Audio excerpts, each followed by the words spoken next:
नमस्कार, मैं निशा मिश्रा और आप देख रहे हैं संस्कृति टीवी।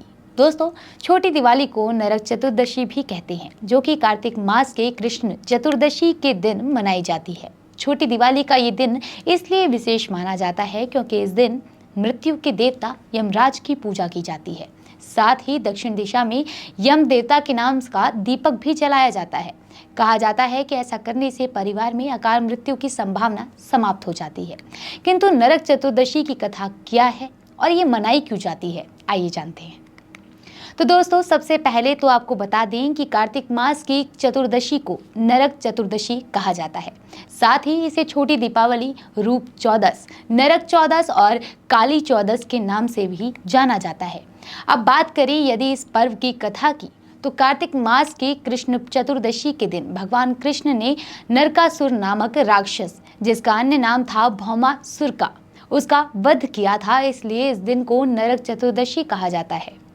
कथा के अनुसार एक दिन देवराज इंद्र भगवान कृष्ण के पास आए और कहा कि हे भगवान, दैत्यराज नरकासुर के अत्याचार के चलते देवतागण त्राही त्राही कर रहे हैं। उस क्रूर नरकासुर ने वरुण का छत्र, अदिति का कुंडल और देवताओं से मणि आदि कई वस्तुएं छीन ली थी और वो तीनों लोकों का राजा बन गया है। पृथ्वी के कई राजाओं और आमजन की कन्याओं का हरण कर उनको बंदी गृह में डाल दिया है।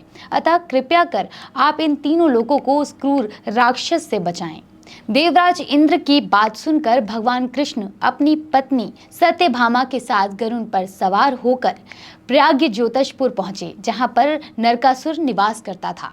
भगवान कृष्ण ने पहले अपने पत्नी की मदद से मूर नामक दैत्य के साथ उनके 6 पुत्रों का वध किया, जिसकी सूचना मिलते ही नरकासुर को क्रोध आ गया। वो अपनी सेना के साथ युद्ध के लिए निकला।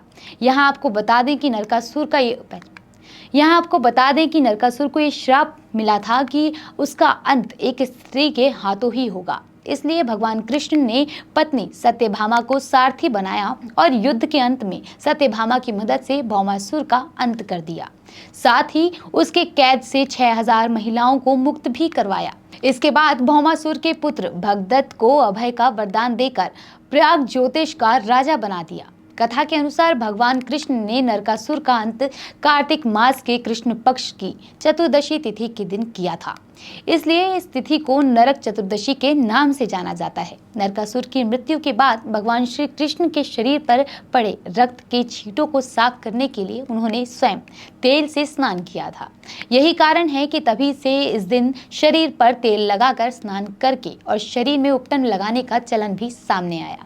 तो दोस्तों, कैसी लगी नरकासुर यानी छोटी दीपावली से जुड़ी ये जानकारी, हमें कमेंट में जरूर बताएं और ऐसी ही अन्य जानकारी के लिए देखते रहिए संस्कृति टीवी।